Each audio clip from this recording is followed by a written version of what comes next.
Hey everyone! Today we are going to be starting our actual implementation of the MyTorch architecture. So this is going to be a fully functioning deep learning framework. It's a continuing project, so I'm going to keep adding stuff to it. But our goal is to implement all of the core stuff that we care about when it comes to training neural networks. So one of our previous videos going into this was essentially implementing a GPT-2 type model with nothing, right? Just Numpy. So we basically, or essentially Cupy. So we trained a transformer model with nothing but Cupy, which means we have to implement the forward pass, the backward pass, all of that sort of stuff. Now what we're going to do is work on implementing a autograd based system. But before we get into autograd, there's a couple of things that we need to do. And I think this figure should probably help kind of organize our goal here. So today, what we're going to work on is this yellow box, a unified array. So we will be using Cupy because Cupy runs on the GPU by default, but Cupy actually can't run on CPU, but Numpy can. Cupy and Numpy have identical syntax. So what we're going to do is just create a homogenous array module that works just like PyTorch, minus all the autograd stuff. We'll get to that later. So it just essentially manages GPU versus CPU ops. It has a data type manager, like the precision type.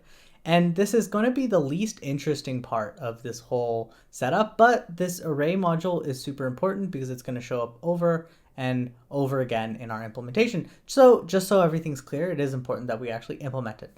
But once we have the array module done, our tensor wraps these arrays, which will essentially let our do all the automatic backwards, we'll write operations, Triton kernels, all that stuff will come in the future. We'll have distributed training. So we're going to be writing a pipeline that just does all of this stuff, and we're going to reproduce the GPT-2 architecture. All of this is already done. You can again check in my Git repo if you want to go ahead and kind of get started. But let's go ahead and implement this array module. And implementing this is not interesting in any meaningful way.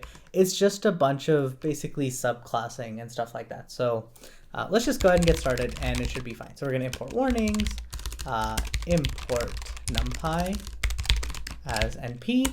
And what we're going to do is just as a check, right, import Cupy as cp.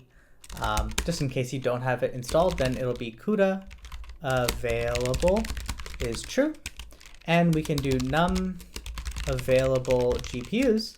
It's going to be cp.cuda.runtime.getDevice count, right? And then except, right? Except it will have a except specifically an import error, right? Because we don't have Cupy for some reason. Then we can do cp is none. We can do CUDA available is false, right? If Cupy is not installed, then you can't do it. Num available GPUs will just be 0. And we can do warnings dot warn Cupy is not installed, right? So nothing too crazy. So our goal is basically this. We want to be able to do operations, but have a couple rules. So let's say we have two tensors, or let's just say two arrays. We have x and y, right? If we have these two arrays, I want to be able to add them together. I want to be able to subtract them. I want to be able to divide them, and any other operation that you can think of, anything that basically NumPy supports. The problem is if x is a GPU and y is a CPU, then PyTorch will throw an error saying, hey, these two things are not on the same device. That's one thing we're going to have to implement. The second thing we're going to have to do is our data type. Cupy by default goes to float 64, which is very slow for deep learning training. So we will make sure our array module defaults to float 32 for everything. So lots of little details. We're going to build this and hopefully it'll just make sense. Again, there's nothing like all that interesting in this. It's just pipelining data. Basically, we want to check if a operation exists. If it does exist, we want to pipe it through either NumPy or Cupy, depending on where the data exists, right? So we'll kind of see all that come together. So our init, very simple. It's going to be self. It's going to take some data. We can provide it a device, and we're going to give it a dtype is none. And we want to make sure this is as close to PyTorch's syntax as possible, just to make things, as understandable as possible. So we're going to do if device is none. So if we don't pass in a device, that's totally fine. We can do if device, or sorry, not none, if it is not none. And so if we do pass in a device, we can do if device. So PyTorch can take a CPU, right? Then our target device will go ahead and just be a CPU. And our target device index is going to be none, because in a GPU, if we do elif CUDA in device, right? So if we're doing GPU, so remember, we can pass in CPU devices like CPU, and that's it for CPU. But for GPU devices, we can pass in CUDA, or we can pass in CUDA 0, CUDA 1, like which GPU do you want specifically, right? So we can specify that. So as long as the string CUDA is in it, then we can do a quick check. We can do if not CUDA available. So if CUDA is not available, then we can raise a runtime error, right? Just go ahead and say CUDA not supported, install Cupy, right? Install Cupy, something like that. And we can do target device and target device index is going to be self dot, and we're going to write this method, parse CUDA string device string is going to be whatever device string we pass in. So let's just quickly write that, right? So we want to basically just parse these strings so we can identify what is the actual thing we're working on. So here we go. It's going to be a parse CUDA string. We're going to pass in self and the device string, right? Whatever we pass in. And this will be the target device of, by default, will be CUDA because we wouldn't be using this otherwise. And then the target device index will just be integer, and it'll be device string dot split on the colon, because remember, we can pass in like CUDA 0, CUDA 1, right? So we're going to split on the colon, and we'll just grab that index. So we can do colon and then -1. That'll grab the last thing. And this is only true if the colon is actually in there. If we just pass in CUDA without a thing, well, then we don't have to do any of this. By default, if in device string, else 0. So just default to the actual, the original, the first device in your system for this. Now we can return the target device, and the target device index, right? So there we go. So that's going to go ahead and grab our correct, CUDA and which GPU are we currently working with. And as a sanity check, if the target device index, if we have 2 GPUs like I do here, then it can be 0 and 1.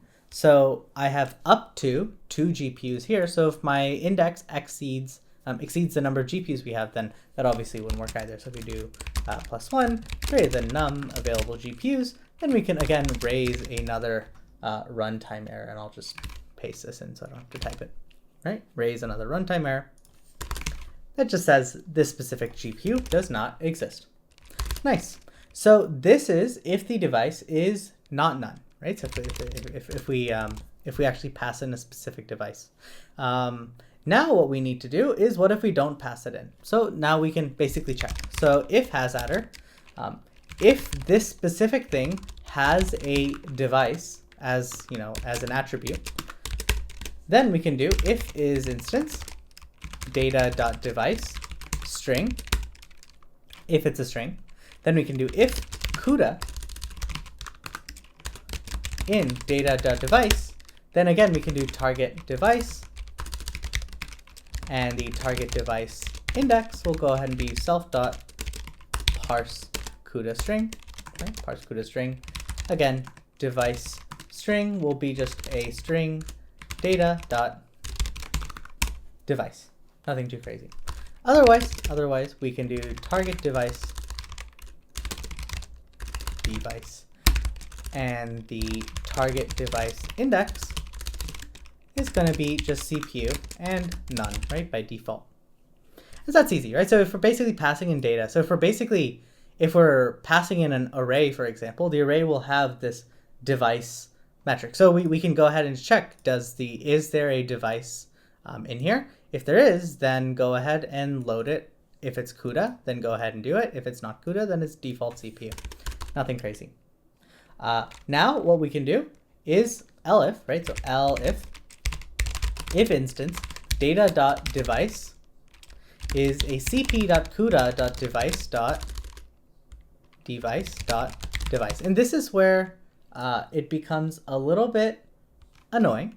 So let's just maybe give a quick example. So we can do import Cupy as cp. I know I have installed. And we can do array is cp.array. And let's just create an array. Now Cupy, like I mentioned, by default creates everything on the GPU. And that's it, right? So it only works on the GPU.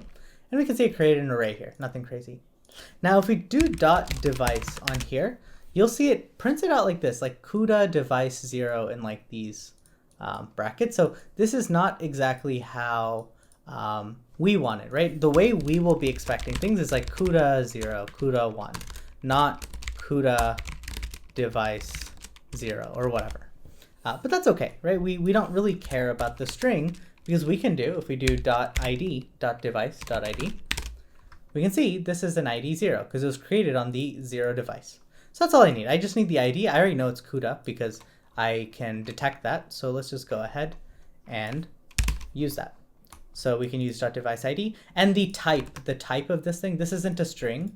The type of it is this cp.cuda.device.device. So if the .device is this type, right, is this instance of of thing, then we can go ahead and just use that. We can do our target device. Again, by default, it will just go ahead and be CUDA, but the target device index is going to be the data.device.id. Else, right? So a final, like if we have nothing, then we go ahead and do, if it's going to be CPU by default and target device index is none. So all we've done is if we pass in an array, so this array module is going to have some device property, right? Some attribute called device. If it has that, then go ahead and just extract that. There's nothing really to do here. If it doesn't have it, then go ahead and just default to CPU, because if we don't know anything, then we just default to CPU and that's fine. And if it's specifically this cp.cuda.device.device type, right? Basically whatever this thing is, that's the type of this, this variable right here, then go ahead and just extract it. We know it's CUDA in that case. And that's basically it, right? That's our check for there to figure out, basically guess what our device should be.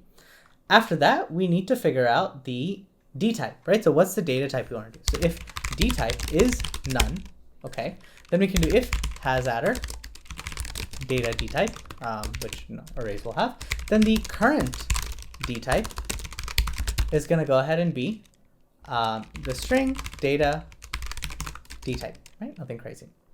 And we can do if current dtype is float 64, like it will be when we create Cupy arrays. Cupy and I believe Numpy just default to float 64, which we don't want. We want to train in float 32 because it's it's standard for neural networks.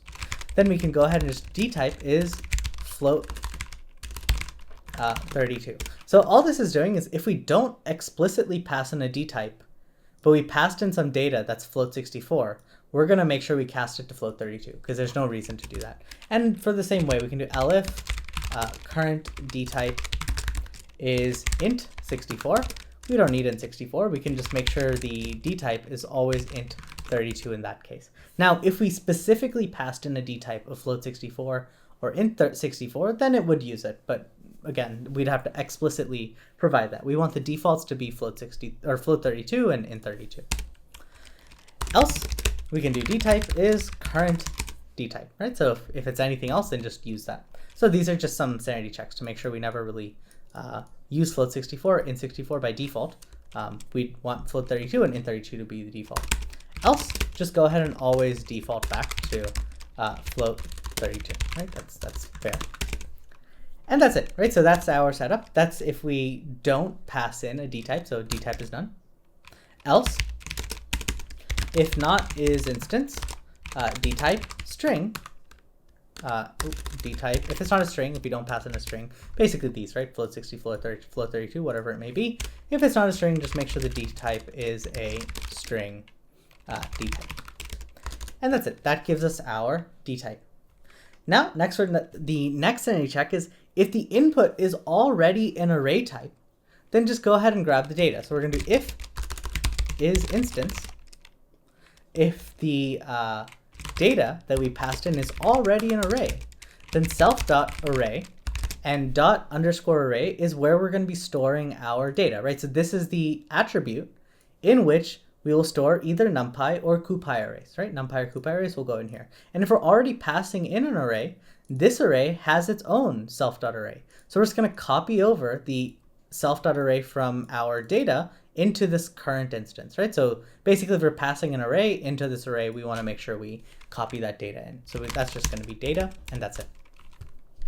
Else, self.array is equal to np.array data. Just go ahead and do that. Array data. So by default, we're going to go ahead and just stick it on NumPy. And because, by default, we want everything to be on the CPU. But if we provided a device that's not CPU, then now we need to actually move it over. So we can go ahead and do that. Let's get rid of these extra lines. OK, so we're going to do source device. Source device is just going to be the CPU. If is instance self.array is a np.ndArray, right? Nd array. So if our input self.array, the data, is a NumPy array, then we're good, right? So then we're fine. Else, right? Else if we passed in a Cupy array, so it'd be cp.ndArray, then let's put a tab there. If we passed in a cp, if it passed in a cp.ndArray, then we know that the data coming in, right, to this specific array already resides on the GPU. So I know the data coming in is on the GPU. Now, I may not want it to be on the GPU. I could set the device to something else, so we'll just have to do the transfer. But for now, the source device is where is this data currently? The data can either be on the CPU, which is if it's a np.ndArray, then it must be on the CPU. Otherwise, right, it's on the CUDA, and it's going to be on self.array.device.id, right? That's where that device, so it'll be passing in a Cupy array, and Cupy array has a device.id. So there you go. So that's the source device. And now we can do self.array is equal to self.moveArray. We haven't written this method yet. We're about to. It's going to take self.array. It's going to take a source device, which will be the source device that we just got, the target device, which will be the target device that we just spent a little bit of effort up here, right? Identifying where we want to send the device, where we want to send the data, right? So that's the target device. And then we have the target device index, if we have that, right, for GPU stuff, device index. And we're having to be really careful here because we want to do multi-GPU training later on, right? So we need to be careful about how we handle our devices and just make sure everything is going to the right place. So let's quickly write that. This is going to be a def move array self. And this can take an array. It's going to take the source device, the target device, and it's going to take the target device index, which by default will just be none. And so our source target is equal to source device if source device is just CPU. Else CUDA, right? So where we're sending it is going to be CPU if the source device is, well, CPU. Otherwise, it's just CUDA. So that's where we're sending it, the target. And the source index is going to be none if source device equals CPU, right? Because if it's CPU, there's no index. It's just CPU. Else, it's going to be int, and we'll do source device dot split, and again on that colon, and we'll grab that last thing, and there we go. So that will go ahead and tell me if the target is just going to be the source device if it's CPU, so there's nothing to do there. Otherwise, it's going to be CUDA, and the index is going to be whatever GPU we want to send it to, unless it's just CPU, then it's just none, right? There's no index for that. And so then our target index is going to be target dev index if target device is CUDA, and again, else none. And now we check if source target is equal to the target device and source index is equal to the target index, right? Equal to the target index. Then we can just return array, right? Because this means everything matches, right? There's nothing to do. If my source target and the target device are already in the same place and the indexes are also the same, then there's nothing to do. Everything is just already in the same place. And this should be just R. On the other hand, if the target device is CUDA, right? Any CUDA, it doesn't matter, CUDA. And we can do a quick sanity check again. If not CUDA available, again, raise a runtime error that CUDA is not supported. And we can now do if the target device index is none, Well, if it's none, then we default to the first GPU, right? So then the target device index is just 0. Just default to the first GPU. And now here's one key thing we would need to do with cp.cuda.device target device index return cp.asArray r. So what this with is doing is in Cupy, if you ever want to do, by default, it's going to go to your first GPU, right? Your CUDA 0. But if you need to do it on a different one, you need to put it under this context manager. So this is how Cupy will go ahead and make sure it runs whatever operation you want under the correct GPU. And in this case, I want to convert my array to a Cupy array because I'm in, it's CUDA. So I want to convert it to a Cupy array, but I want to make sure it's converted under the correct GPU. In this case, whatever this says. And there we go. Nothing too crazy. Else, right? Else we can do return cp.asnumpy array. So just to recap, right? The main thing is what we're doing is we're passing in a source device and a target device, right? Where is my data right now? And where do I want to send my data to? And I just do some sanity checks, right? My source device is, if it's CPU, then there's nothing to do. Otherwise, it's, it's CUDA. And we can see that the source index is where is the data currently residing. And then I have the target index of where do I want to send it. And right now, if everything is the same, if my source target and the target device, so if where I want to send it or where it is and where I want to send it, if everything's the same, and if it's on CUDA, if we're on the same GPU, then there's nothing to do, right? Everything is kind of fine here. And you just go ahead and return the array, and there's nothing. It's basically a no-op, right? Otherwise, we can go ahead and check if it's CUDA, then go ahead and check, do we have CUDA? Check the device. If it's not provided, then it's 0 by default. And then with the correct context, go ahead and create the array, right? Create that Cupy array as array, and it'll put it on the correct GPU by default. If it's not CUDA, then of course it's just Numpy, and that's it. There's nothing to do. Nice. So very, very simple, right? It's just a simple moving of array. I'll kind of shorten these so it doesn't take up too much space. So now that we have this set up, right, we have this self.array. To move the array, this is basically going to take this data, which we've already, placed. By default, it'll be on Numpy unless, it was already a Cupy array or whatever. It'll go ahead and pass it in, and it'll move it to the correct GPU if it needs to be moved. If it doesn't need to be moved, then there's nothing to do, and that's it.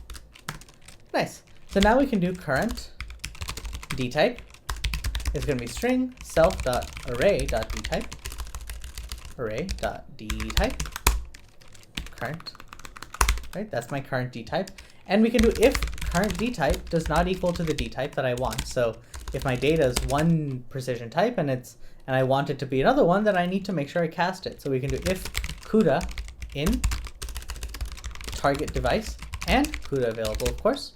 Then we can do with cp.cuda.device target device index self.array underscore array is equal to self.array the standard Numpy or Cupy method of just taking some data and converting it to the type you want. It's just in this case, because it's Cupy, I need to make sure I do it again under the correct context, right? Which GPU am I running this dtype conversion on? If it's just if there's no CUDA, then it's just Numpy. Then it's gonna be self.array is equal to self.array.astype dtype, right? Nothing too crazy. And so let's go ahead and store a bunch of stuff that we're gonna need. We're gonna do self.xp. XP is basically either CP or NP, right? So it's gonna be NP if is instance. Self.array is a np.nd array. So if the thing's a Numpy array, then it's NP. Otherwise, it's CP, right? Depending on what we're doing. And self.device ID is none if self.xp is NP, right? So there's no device ID if it's just Numpy. Else self.array.device.id if it's a Cupy array. Lastly, we have self.device is CPU if self.xp is NP. Else it's going to be basically our standard CUDA and then self.device ID. And there we go, right? That goes ahead and basically wraps up our first part of this, basically our dtype and device management, right? When we take some data, pass it through, we need to, or create an array. We take a look at the data. If the data is a Cupy array or a Numpy array, and then what device and dtype do I want it to be? And I just make sure everything occurs, so we can take any data, Cupy or Numpy, move it to any device, and cast it to any dtype we want, all inside here. And we're basically good to go. Now this is totally fine on its own, but typically the reason I did underscore device here or underscore XP is because it's better to actually make these not changeable things. So in classes, we have something called properties, right? Property. We can do def XP self return self.xp. It's just a wrapper. And the idea is that this XP here, when I do array.xp, this is basically just a, and let's go ahead and just try it, right? We can do array.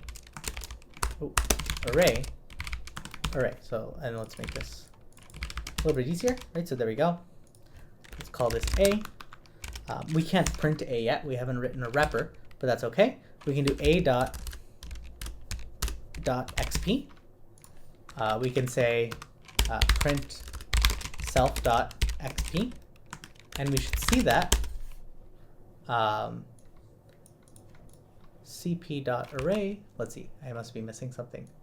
np.array data. Let's check 72.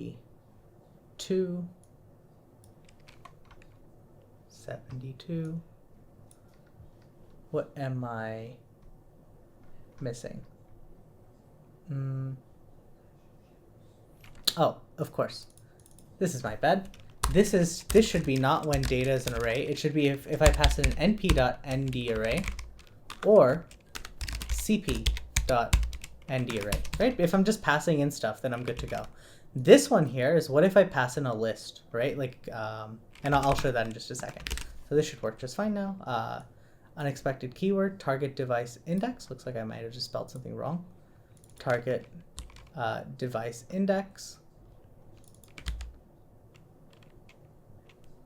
Okay, yeah, so let's maybe keep it the same. So yeah, these should be target device index, and then this should be target device index, and then up here, all of these should become target device index. There we go. All right, good. So let's just keep going. Device. Okay, this is line 84. Just some small bugs. Oh, right there. Just missed one. Okay, good. So you can see this thing here, this a.xp prints out this. It's a Cupy. It's a Cupy module because I passed in a Cupy array.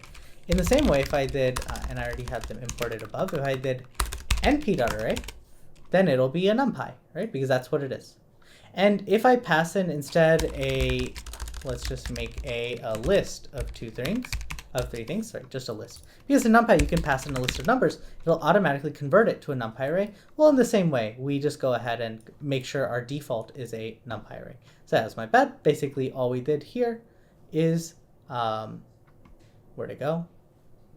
Yes. So all we did is just check. Is it a NumPy array or a Cupy array? If it's already an array, then go ahead and do it. If it's not an array, so it's something else, then we can use NumPy's, auto wrapper. Just make sure it's by default at least a NumPy array, and we are good to go.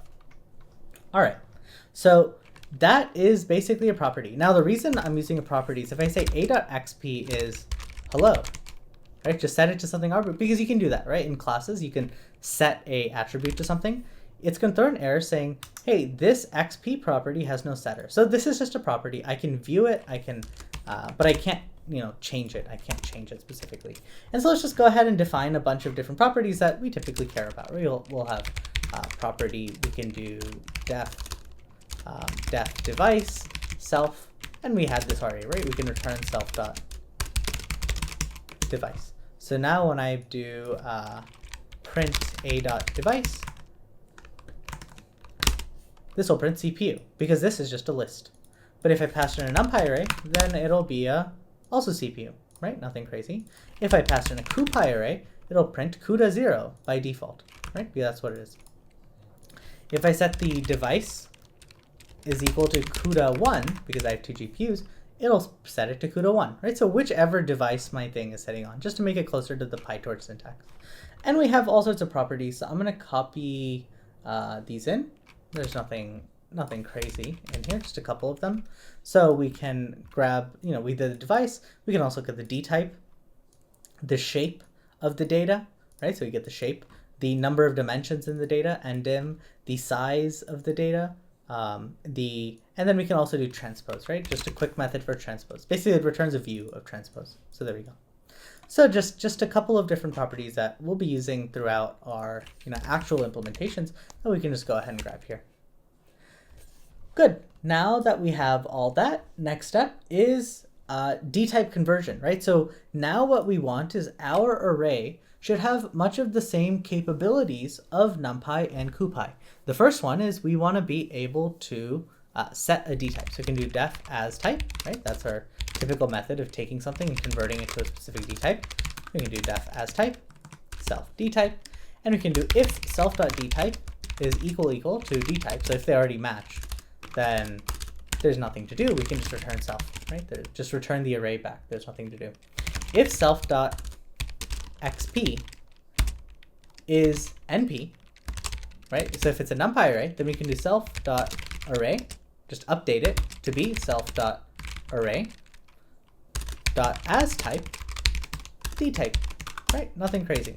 And we can do else if it's a Cupy array, and the only reason we have to do a sanity check here is we need to make sure we do it again under the right context manager, right? We need to make sure we're doing it for the right device. So self.device ID, and we can do self.array is equal to self.array.asType Dtype. Right, so there we go. So that's going to make sure that when we go ahead and change our Dtype for something using the asType method, we're doing it under the right GPU, and we can then return self, right? Our data has been updated, so we can just return it back. Okay, that's one thing. PyTorch, right? In PyTorch, we do def to self device if we want to move something to the correct GPU. So we already wrote something to do that. So it's basically to as a wrapper, because underscore I think is private methods. So you can't actually access them externally. That's fine. We can do if device is CUDA. If that's how we pass in, right? Just CUDA. That's no problem. Then our device by default will be CUDA 0. And we can do if device is equal to self.device. So if it's if it's the same, there's nothing to do. Then we can go ahead and just return self, right? There's nothing to do. If the device is already matched, then there's nothing to move. Else we can do if device is CPU. So if it's a CPU device, then we can do the target device. Again, we'll go ahead and just be CPU, and the target device index will be none. And we can do else the target device and the target device index will be, we already wrote it, self.parse CUDA string device, right? That was the method we wrote earlier. And so now we can go ahead and return an array. So a new array. The data is going to be equal to self.move array. We're going to go ahead and just take the data and we're going to move it to array equals self.array. So that's the input array. We have our source device will be the self.device is basically where is for this variable or for this instance of array, what is my current device? So that's just self._device. We have our target device. This is going to be the target device. And then the target device index will just be the target device index. This is going to go ahead and we want to create a new array where the data is the old data that's now been moved, right? We're just going to move it over, and that's it. And then, of course, we can pass in a couple other pieces of information. We have the data, but then we can also say the device, of course, is device. This won't really matter anymore because it'll check again, but it's already in the correct place because we moved it, so that's fine. This is just for just making sure it doesn't have to run that again. And then self.dtype is the dtype, and that's it. So we're going to make sure we move it, but we keep the dtype the same, and that's it. So this is just to take data and move it. Let's test it out. We can do array is currently, let's just do that. So, and let's make sure, let's just start with the NumPy array, for example. So if we do a.device, it's a CPU, right? It's on CPU because it's NumPy. If we do a equals a.to CUDA, and then print a.device, we should now see it's CUDA 0. So it's been moved to the CUDA 0. And if we do CUDA 1, now it's been moved to CUDA 1. So that's basically it. If we want to, again, check internally, we can check .array. Oh, not device.array, just .array. And that's my internal data, right? That's my internal data. And I can check the type of it, right? I can see that this thing is a Cupy array, because even though it started as NumPy, it's been converted. And if I did a.array.device, it'll go ahead and print out. It's on CUDA 1 because it's on CUDA 1. So that's it, right? That's just to take data, move it around a little bit. After this, let's just keep writing methods. So I'll keep condensing these as we go so we can see at least what's going on. Up next is asNumpy. Very simple. All we need to do is just do if self.device is CPU, right? Then it's already a NumPy array. We can just return self.array. Else, we can do, otherwise we can just do a return cp.as, right? Cupy has a method, asNumpy, self.array. That's it. This is going to just take our array that we wrote up here and return them as a NumPy array, just so we can have that. It's just convenient, right? Just to copy over to the CPU real quick. Okay, so that kind of handles a lot of our Dtype stuff. I believe that's it. So up next is our methods. I have here a array, let's say A, and let's say B is another array for our array. So I want to be able to do A plus B. If I run this though, it's going to throw an error saying, hey, I don't know how to do this. Because of course it doesn't. My array module that I've written up here doesn't know how to add anything because I haven't added those methods in yet. So this is where it becomes a little bit challenging.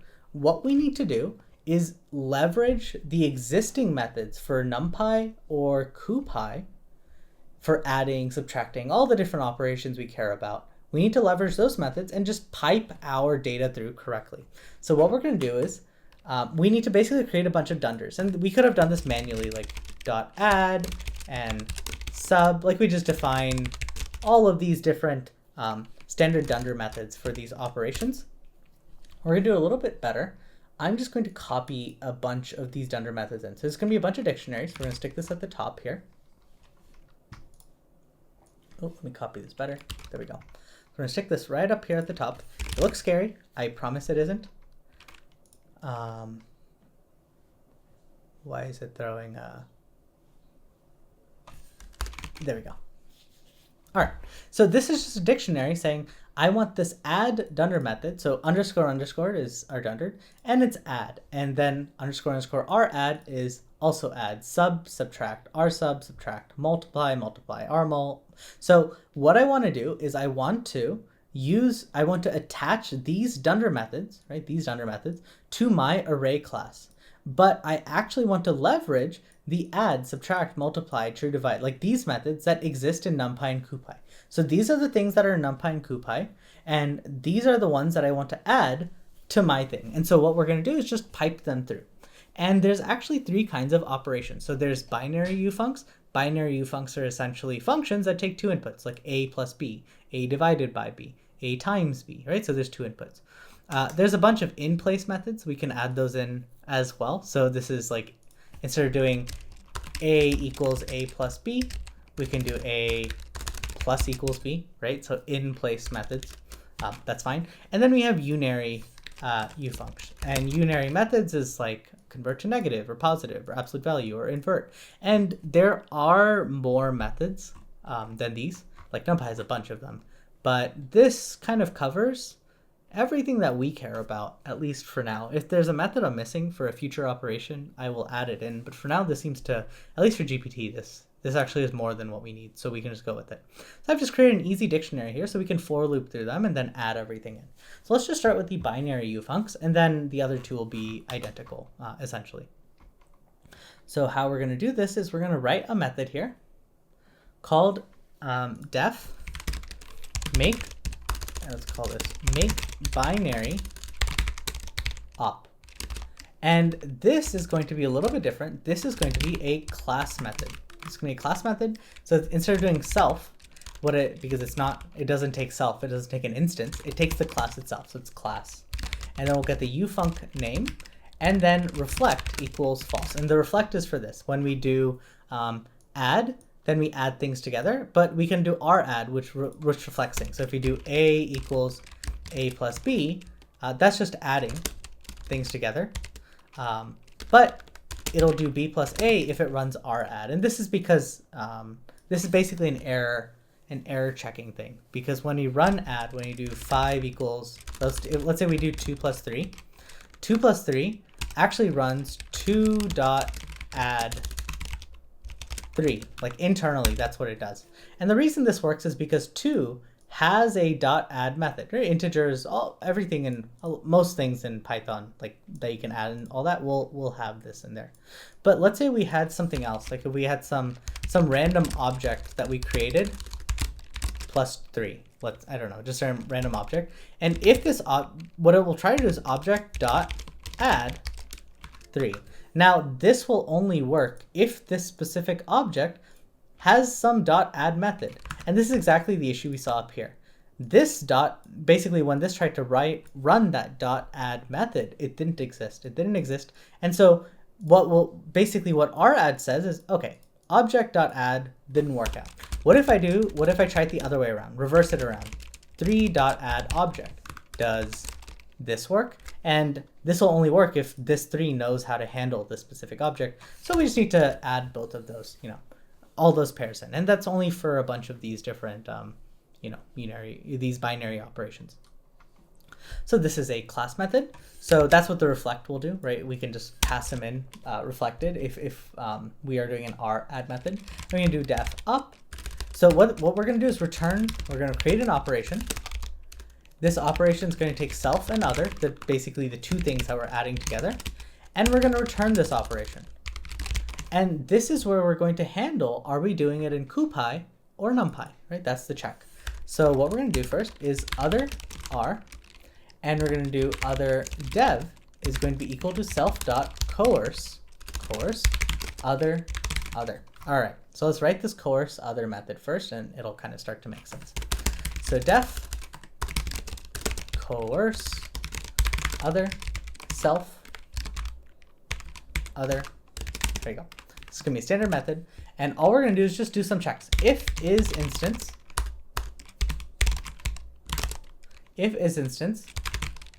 other, if it's already an array. So if this thing that we're passing in is already an array, then all we really need to do is just return other.array and other.device, right? So just tell me what the device, give me the underlying array, right, Numpy or Cupy, and the underlying device, right? What is the device this thing is on?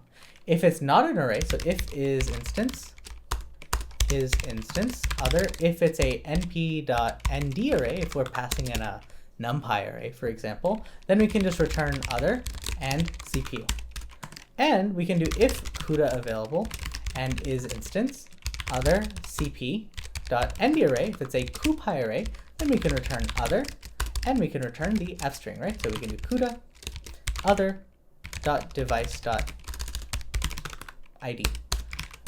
Otherwise, just return other and none, right? So if there's nothing to send, then that's all it is.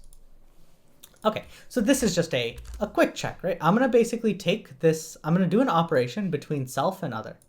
And I'm going to check right now for this specific other, what is its array? Like return back to me the underlying Cupy or NumPy array if it's an array, or just return back to me what it is. If it's already a NumPy array or a Cupy array, then just return it back, and that's fine. And then the other device is basically where is this device currently. So it's just a quick unwrapper of everything we're passing in.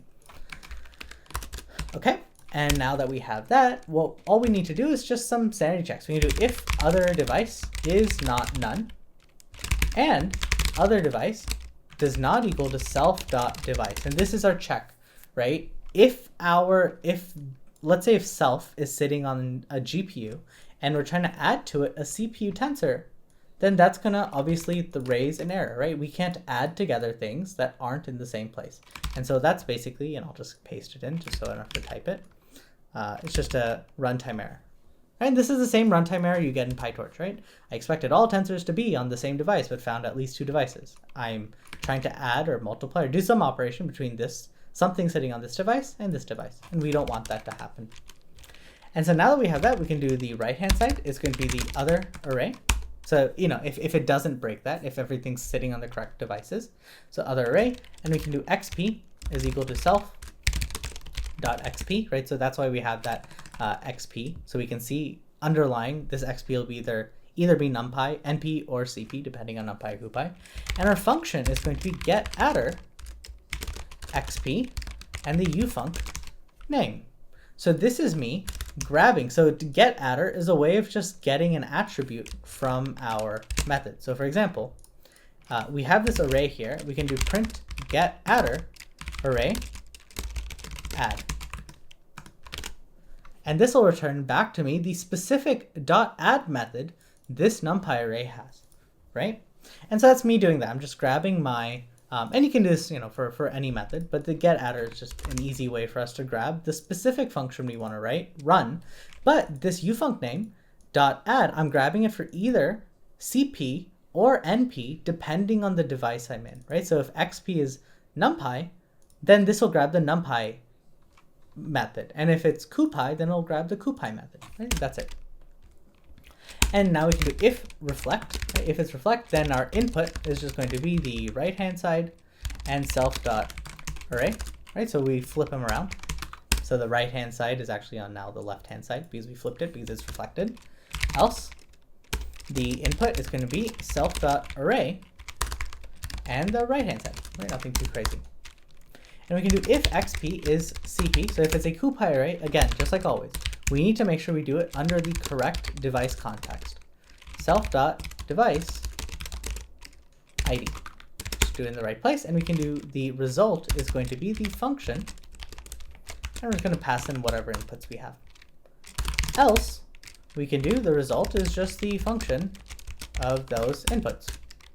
And now we can return an array with that result and the device being equal to self.device, and we can return this op. So all this is done. Oh, I already did that on here, but that's fine. All this is done is wrap our things together. All we want to do is run this specific function on this self and other pair, right? Self and other pair. But because my data can reside on the CPU or GPU, so numpy or cupy, I need to do a quick check on this operation, right? Can I do this? Are they in the same place? And then if they are in the same place, then I can go ahead and actually grab the function from either cupy or numpy, right? Wherever my self is residing, right? Wherever self is. And we can then go ahead and add them together, and we are good to go. And that's to make a binary operation. And then we, of course, have our unary operations and stuff too. We'll add those in just a second. To actually add this in, what we're going to do is just add a quick loop at the end. So outside the class, what we're going to do is for dunder ufunc in array dot binary ufuncs dot items.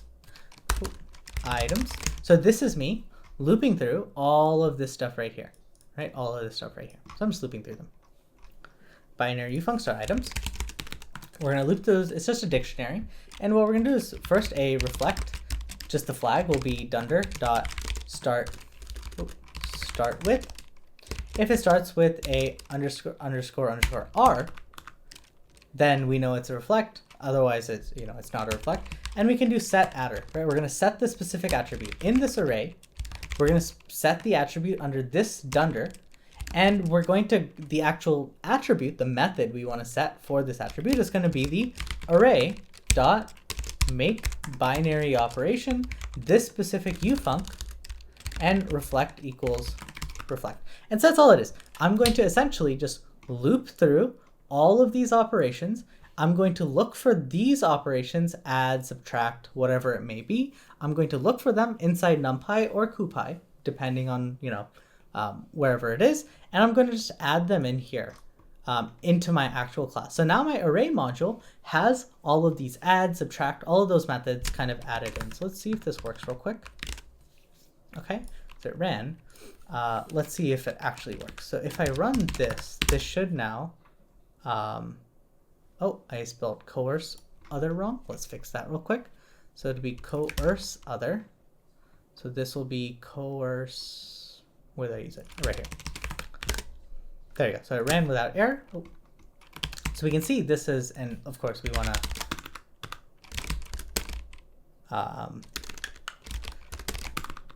I haven't actually written a print method yet, so we still have to look at the array. So we can see it's 2, 4, 6, which makes sense. It's 1, 2, 3 plus 1, 2, 3, so that's 2, 4, 6.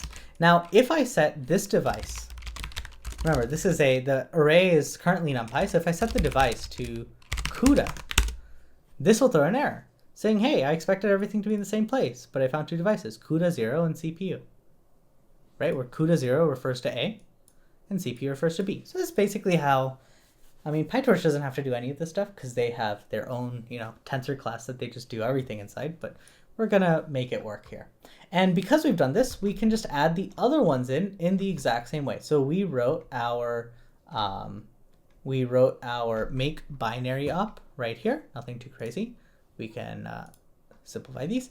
And in the exact same way, we can write these in place and unary ops as well. Right, so unary ops are the same thing, nothing changes, it's just a different set. Basically, we're just looping through the different dictionaries, right? These are unary ops, negative, positive, absolute value, invert, in place ops. And we just loop through those dictionaries. We haven't written that part yet, but we'll loop those dictionaries and just add them in exactly in the same way. Just check the device. If it's CUDA, if it's Cupy, go ahead and run under the specific device and return it. Otherwise, just go ahead and just run it. And it's the same everywhere, right? Nothing too crazy. Okay, so we can go ahead and close these. And we need to also add, in the exact same way, we want to add those methods in as well. So we'll just loop through them at the end. And there we go. That essentially will fix or add all of these methods like adder, adding, subtracting, whatever, all our dunder methods into our class. And we're good to go, right? That was one big step. Now, this kind of includes a lot of stuff, but it doesn't include every NumPy method. And so we're going to have to work a little bit more just to get it all being cohesive. Let's go ahead and just add a couple other methods that we typically care about. So another one we typically want, right? Len self. This is easy. We can just return len self.array. So just use the same len method that exists inside the array already, because NumPy and Cupy have already added it, so we'll just use it. And we need a repr. The repr is what will actually let us, print out our arrays. So we can call this __ repr self. And this is pretty easy. So our data is going to be self.array, right? That's our underlying data that we want to print out. And what we can do is our data string is going to be equal to self.xp, right? Is it NumPy or Cupy? Doesn't really matter. But we can use this method that's already built in called array2string. And this is how they do it internally. So let me actually just copy this in. Just array2string. And this is it's just a pretty printer for an array because of course we actually want to be able to look at our data in some meaningful way.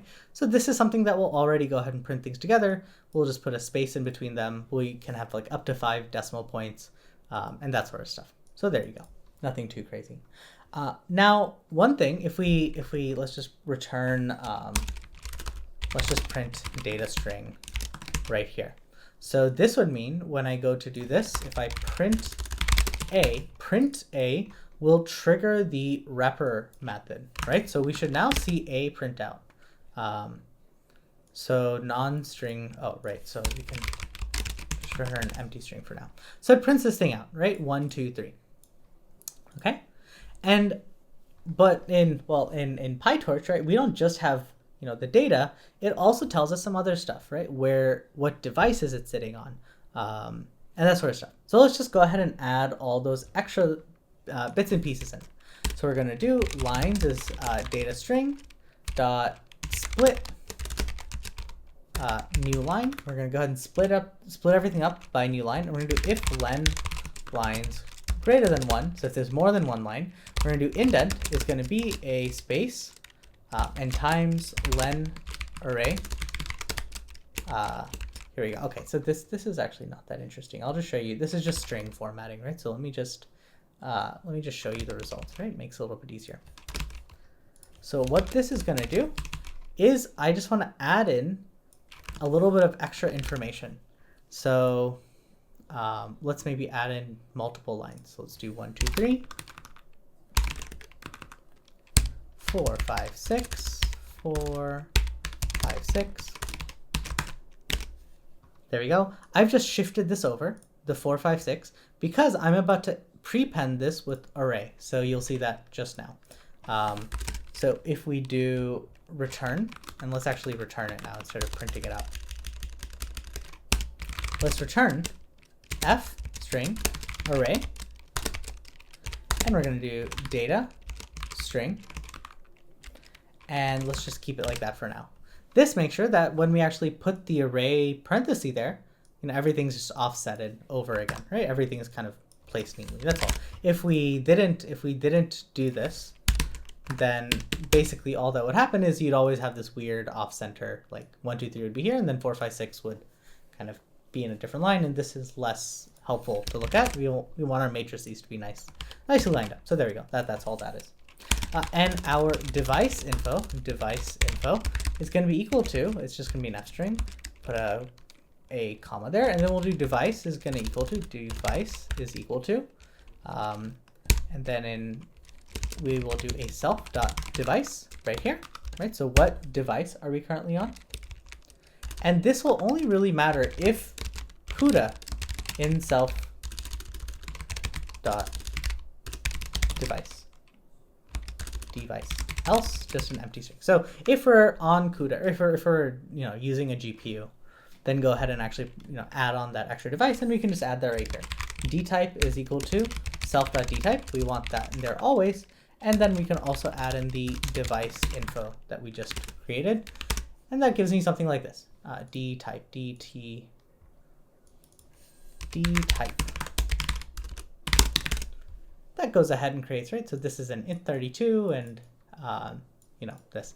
We're going to be writing another repr later on for our tensor, because of course we also need to see not just this stuff, but we also want to be able to see like what is the backward method and what is its grad function and all that sort. So there's more things to really include. This is just so we can look at the arrays. Again, the entire point of the array is just to be a backbone, but when actually using MyTorch, you should never really have to use these arrays, right? You should be able to do everything through the tensors themselves, and this kind of just stays hidden away, and you don't have to care about it.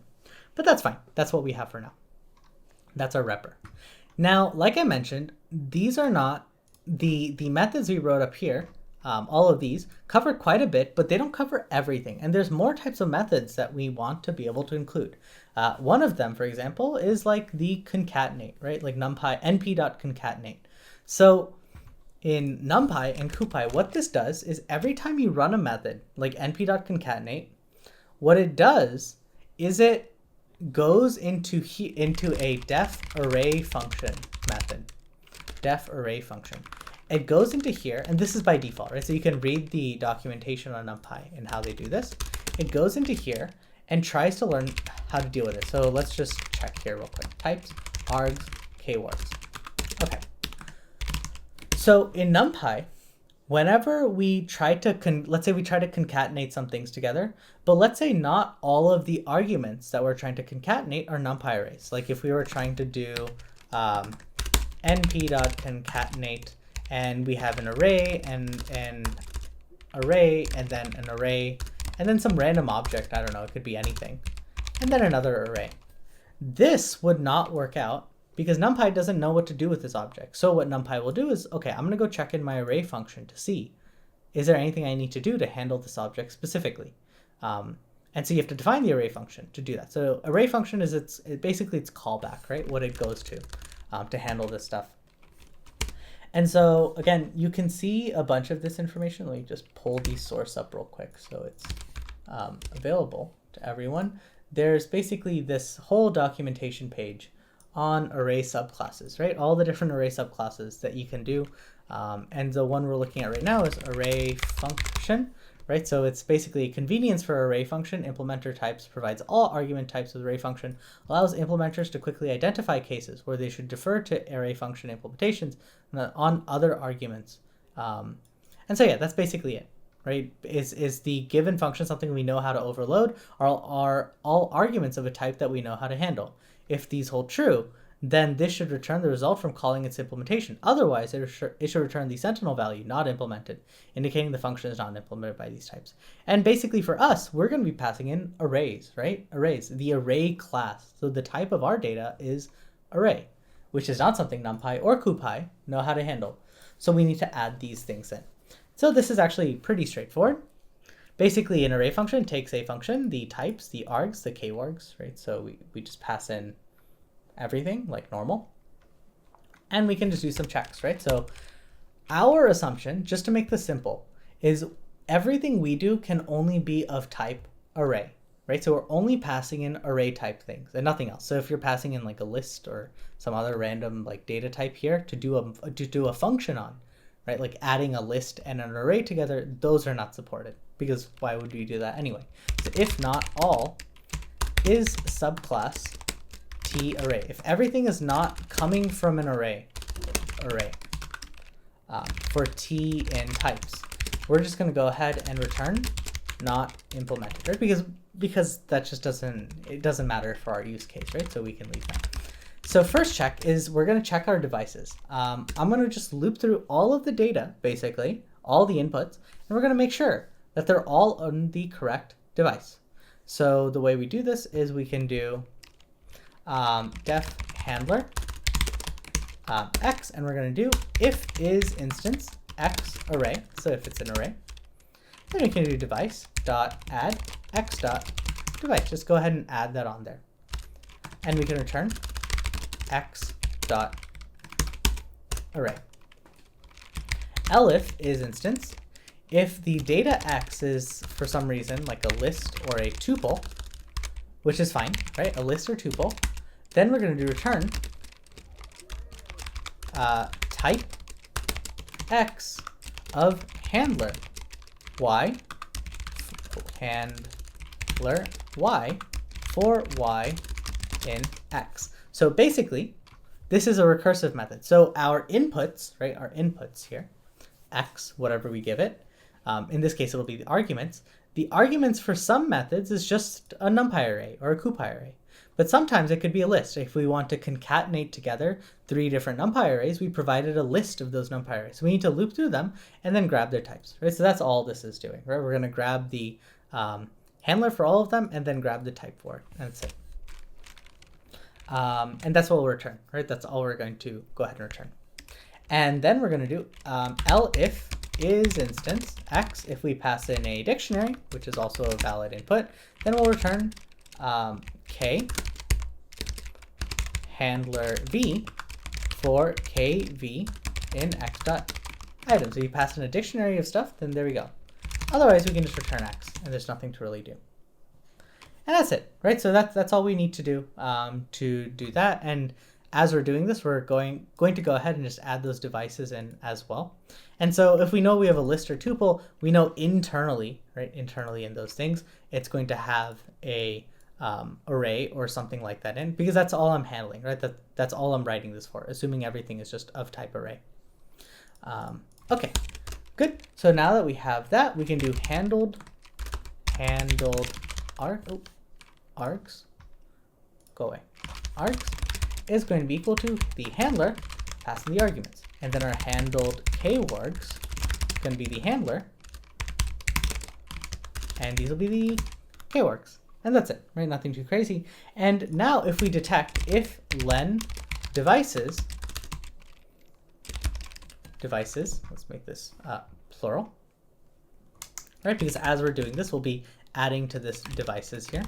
If for some reason len devices is greater than 1, that means there was multiple devices detected, we can go ahead and raise our error, right? Raise our error. So that's just this, right? Nothing crazy. Okay. All right. So now we can do if not devices, device is equal to self dot device. So if we don't detect a device from our input arguments, right? So all these arguments, if we don't detect a device, then just use the default device of whatever self is already at.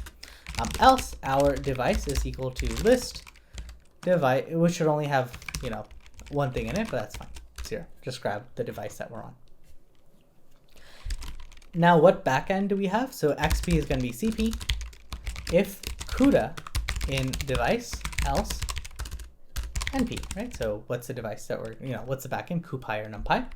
And what's the function we want to run? XP func, right? XP function is going to be getattr XP func dot name and none, right? So by default, so we're going to go ahead, grab this function from XP or NP for our function, but by default, grab none if that doesn't exist. And so we can do a check. If XP func is none, we can raise a not implemented error again. Now we can do if CUDA. So if it's on CUDA, then just like before, we need to make sure we do blank our device ID is equal to self dot parse CUDA string, pass in that device. That's going to go ahead and give us our CUDA string. And then like before, we need to make sure we do it under the context of with cp dot CUDA dot device and our device ID. We will do our result, or final result will just be that XP func, right? The XP function, the function we identified, and we'll pass in our handled args and our handled kargs.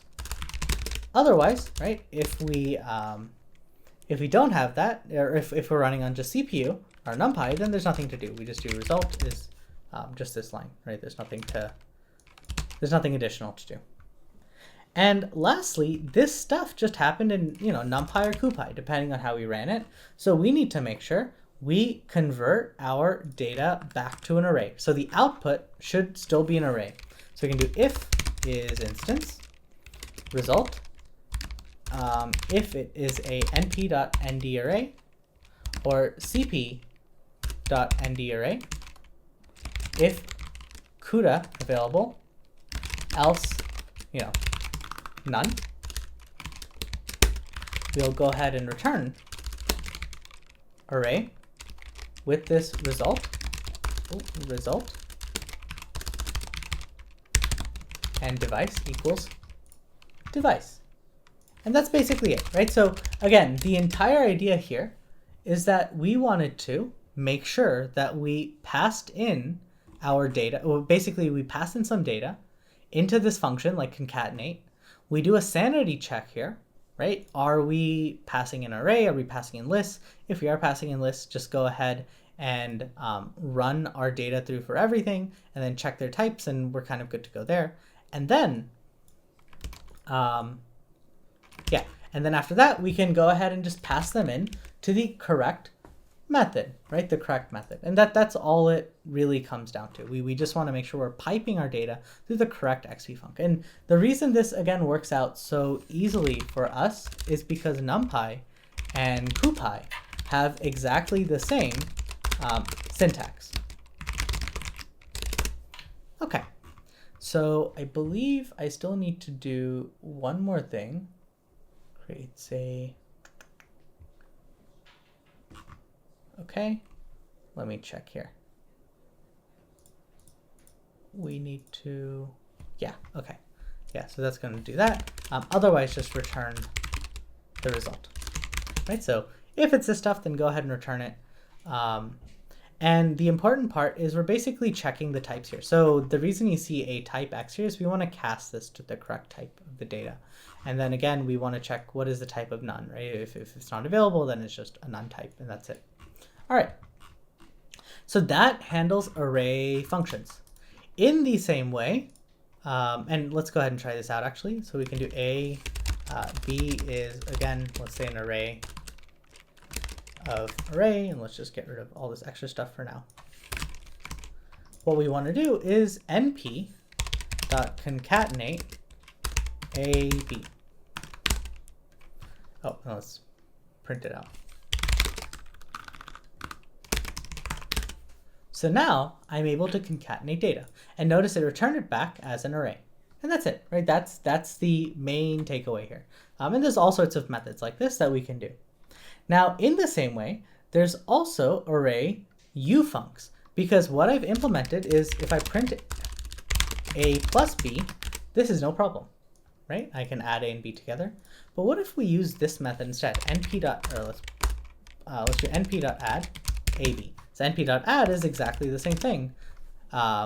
And this one actually works out. But there's a bunch of these ufunc methods. I can't remember which ones anymore. There's a bunch of ufunc methods that are not correct. Like we have not implemented them. I think add at is one of the main ones that we don't currently have. So this one would be fine. Add at. Okay, I can't remember anymore exactly the which methods we're missing, but we are still missing some of them. So we just need to add in exactly how we did array function. We just need to add one more array ufuncs, right? Ufuncs, which is just another method, right? Another method exactly like we saw before, but these are for like some of those specific types of methods, right? So we can do self ufunc method, and then we'll have inputs, and we'll have kwargs, right? And so I can just copy this in actually, because this is something we've already written earlier exactly the same way, right? So we just go ahead, check our inputs, go ahead and store how many devices we have. If there's more than one, then we've we have too many, we are wrong, and then go ahead and just run that getattr, get that specific ufunc method, and then run it under the correct device context, and then return it as an array again. So this is fine. So a bunch of methods like add and stuff are implemented, but some of them are not. And I think the issue becomes when we start doing, I think it was specifically for Cupy, where it started to throw some errors without this. We can do device CUDA, and let's do it for the second one too, device CUDA, and we can do np.add AB. Let's give that a try. So that should work fine now. But without this, let me just verify. Can't remember anymore. Huh, okay, still works. Okay, I guess it's fine. So there shouldn't be an issue. But yeah, this is just a sanity check. For any other ufuncs that we may have missed because we didn't include them specifically, because not all ufuncs are dunder methods, right? There's other methods that are not dunder methods. So if there's anyone that we did miss, this should capture all of them. Okay, so yeah, that's fine. Now for just some standard methods that we need, we're basically in home stretch now. So all we need is to write a getitem, setitem, and a getattr, and then a couple of tensor creations. And then we can kind of check a couple stuff. So we can first do def setitem self index value, right? So this is pretty easy. We can do if is instance value if the thing is an array, if the thing we're trying to set. So we're taking some data, and we want to set it at these indexes in another array, right? So it's going to basically replace values. If the thing we want to pass in is also an array, just go ahead and unpack it. Our value is going to be value.array. Just grab that, and we can do self.array and use the built-in, right? So Cupy and Numpy already have setitem created, so just go ahead and do that here. And that's it. That's setitem. Def getitem self name, and we can do if has attr self.array name. So this is my getitem, or sorry, not getitem, getattr method, right? So how do I get a specific attribute from this thing? That's how I can do it right here. So we can do if has attr. If the array has the specific attribute, we can return the attribute. Oh, not attribute error. Attr has. Yeah, so attr is going to be equal to getattr self.array name. Just go ahead and grab that attribute if we have it. If we don't have it, then we raise an attribute error, right? Attribute error, and we can just paste that in. Right. This array object does not have this specific attribute. This is just a standard, how can I access easily the different attributes in this method? So we just want to add that in, and we are good to go. Next, we need a getitem. Getitem is the same thing, so def, and I should actually put this before setitem, so it's organized better. Def getitem. The reason this is, again, easy is because Numpy and Cupy already have a getitem method, right? So it's fine. Now, when we do getitem in Numpy, there's a couple ways of doing it. We can either pass in an index. We can also pass in a tuple or list of indexes, right? So there's a bunch of ways of indexing in Numpy and Cupy, right? So you can pass in indexes in a bunch of different ways. So we just need to make sure we handle that. So we're going to do def coerce index, right? So we're going to do a check. If is instance index, if it's a tuple, that's fine. We can just return return a tuple of coerce index I for I in index, right? So recursively just loop through everything in our index and the tuple of indexes, and then just convert everything with our continuing method. So next, if is instance, if the index is of type array, that's also fine. We can return index.array. There's nothing to do. We're just going to unpack it essentially. And then what we're going to do is if has attr index data and is instance index.data array. We're going to return index.data.array. So what this is doing is later on, we're going to have these things called tensors, right? Tensors. And these tensors are going to have a .data attribute. And .data is going to be of type array. So you'll see this later. So because I mentioned the tensors are going to be a wrapper on these arrays. So we're going to be storing these arrays inside a .data attribute inside the tensors. So if I pass in a tensor into here, which we will later on, or we could, if we pass a tensor into an array, then this indexing needs to be able to handle it. And so we're basically saying if the thing has this .data attribute, then go ahead and if the index.data, the attribute, is an array, then go ahead and basically unpack it twice. Index is a tensor, so tensor.data will be the array, and then array._array is the Numpy or Cupy array, right? The actual underlying array. So we're gonna have two layers of basically wrappers that happen, and this is just for like convenience essentially. It doesn't sound convenient, but it ends up being convenient. And so our index is going to be coerce index, just like that.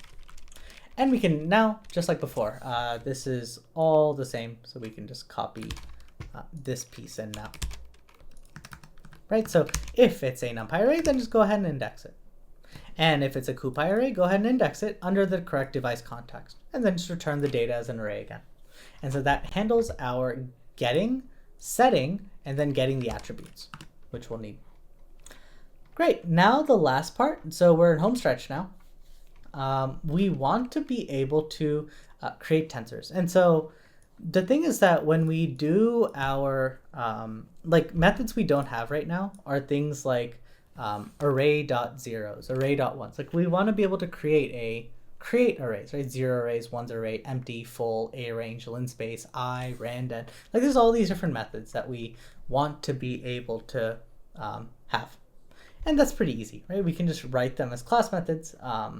And so let's just do zeros first, and then everything else is identical from there. So we're going to do def, or let's do at class method, and we're going to do def zeros.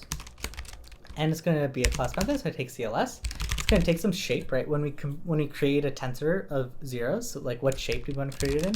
What device do we want to put on? Default CPU. And then what dtype do we want? Dtype. By default, float 32. And what we want to do is just create a tensor of zeros. Now, Numpy, Cupy, they already have the ability to create tensors, right? We don't, like cp.zeros will just create tensors for you with just zeros. So we need to write something that just wraps those existing methods. That's easy enough again. So ask at class method. We're going to do def. I'm going to call this the wrap factory, CLS. xpfunc. It's going to take some arguments. It's going to take some device, which again, default CPU, dtype, default float 32, and then some kwargs, right? If there's anything extra. Factory, plural. Good. And what this all this is going to do is it's going to wrap the existing Cupy and Numpy methods, right? So I can just start. We can just start from the top. So this is going to be xp is again going to be either np if CPU in device, else CP.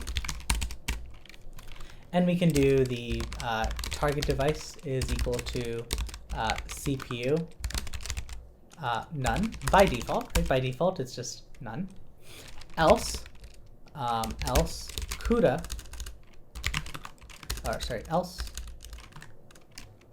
if CUDA in device. Sorry, there we go. If CUDA in device blank target device index is going to be equal to, we can just create a, no, we don't even need to do that. We could just cls dot parse CUDA string. Right, just go ahead and grab it.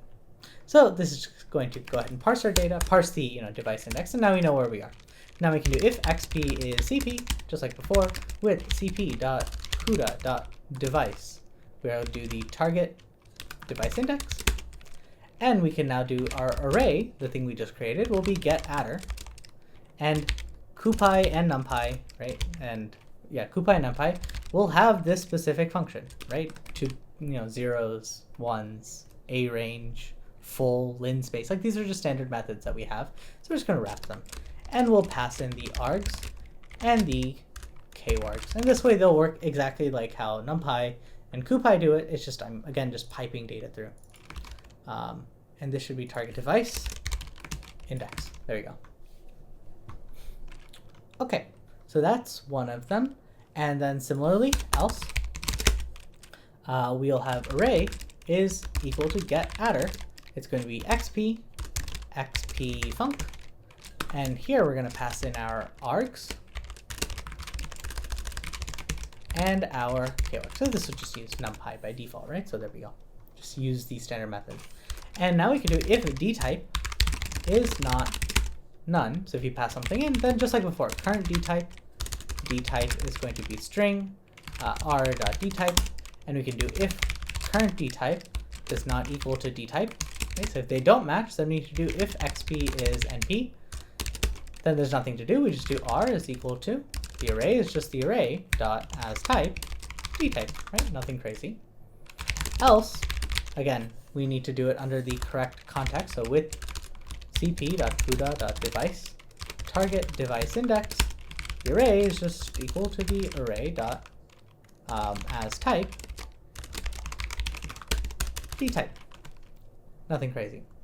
And we can now return CLS, right? Just return the class with that array, that device equals device, and Dtype is string r.dtype, and that's it.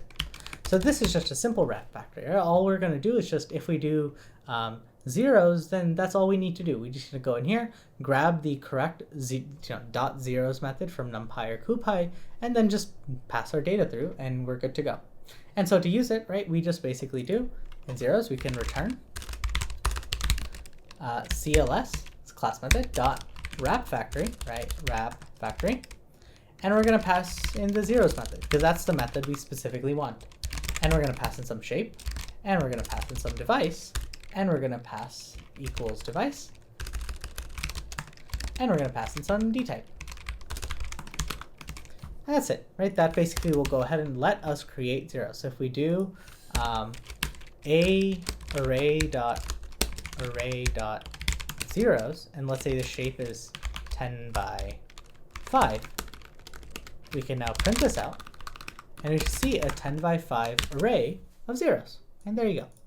So this is, again, just using the Numpy and Cupy zeros. I've just wrapped it. And in the same way, if we can do dot zeros, then we can do all sorts of methods. And so I've already created a bunch of the common ones that we care about, right? So I can just copy all of them in. And there's obviously more, but this should cover everything we need for deep learning stuff, right? So we want to be able to create zeros, create ones, create an empty tensor, right? So, no data, just memory locations essentially. Full, we want to be able to create something full of a specific value. A range, right? We want to be able to just like create a tensor starting from one thing to another with some step size. Linspace, same thing, but it doesn't have to be integers. If we want our identity matrix, we can create a random tensor.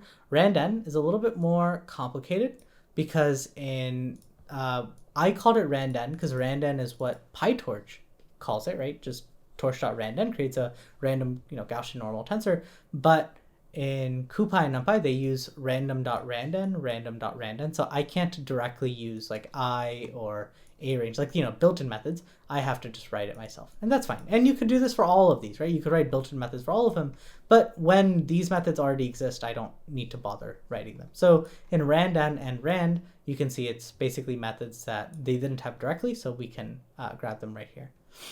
Then there's like rand integers, trill for triangle, top triangle matrix. We're gonna need this for like our attention mechanism, right? For causal attention masking. Zeros like, ones like, empty like, full like, rand n like, and rand like. And for these things, right, rand n like and all these methods, we can just use our existing ones, right? We can use our rand n and the rand for those specific shapes. And that's it. That basically does all of this. And the only reason we did this is for what you see right here.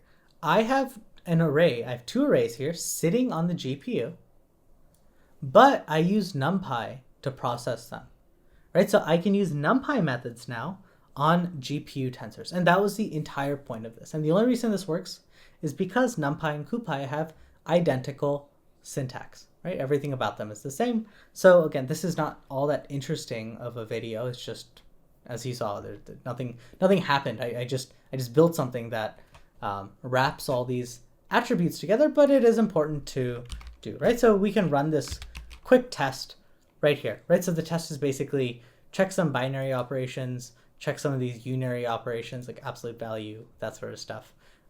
Check some of these in-place operations, and then if GPU is available, then set them on the GPU and go ahead and try these things, right? So do all the same things on Cupy, using Cupy as the backend essentially. We have some in-place operations again. We're going to check that we can actually identify device mismatch errors. So that's fine. And yeah, so that's basically it, right? Nothing too crazy. If we run this, it should just work, right? So everything passed. And so that's it. That was the entire point of this, was to create one homogenous array mechanism that can be leveraged everywhere else. And just to give you a little bit of an idea of where this is all going, later on, when we actually implement the tensor class, which will be our bread and butter, right? This will be so the next video will be the most important one when we implement the entirety of this tensor class. It'll be much more complicated, but not too bad. We can see that, and let's actually I think it's at the top. We can see that our data, the underlying data, will be these arrays. And that's it. So these arrays is basically a wrapper on NumPy and Cupy, and then the tensor is going to be a wrapper on the array. And that's how we're going to access everything. And then when we actually go to do stuff, we'll see that we essentially have to do some of these checks here. So for example, all of those methods that we wrote, like zeros, ones, stuff like that, I'm just going to go ahead and wrap them again. So if I want to create zeros here, because I want to implement a MyTorch.zeros, MyTorch.zeros is just a wrapper on ap.array.zeros. MyTorch.ones is ap.arrays.ones. MyTorch.linspace is ap.array.linspace, ... Right? So again, we're going to bring those, bring these tensor factory operations into our MyTorch in that way. So that's it. This is probably longer than it needed to be, and it's not interesting in a meaningful way, so it's okay if you skip this video or if you haven't even gotten here. But I will see y'all in the next one when we actually start implementing the stuff we care about, AutoGrad with the tensor operations. Because we have now we've completed this small yellow block here, which is seemingly unimportant, but is the backbone to literally everything else that's going to happen, so we kind of had to do it. So I will see y'all in the next one.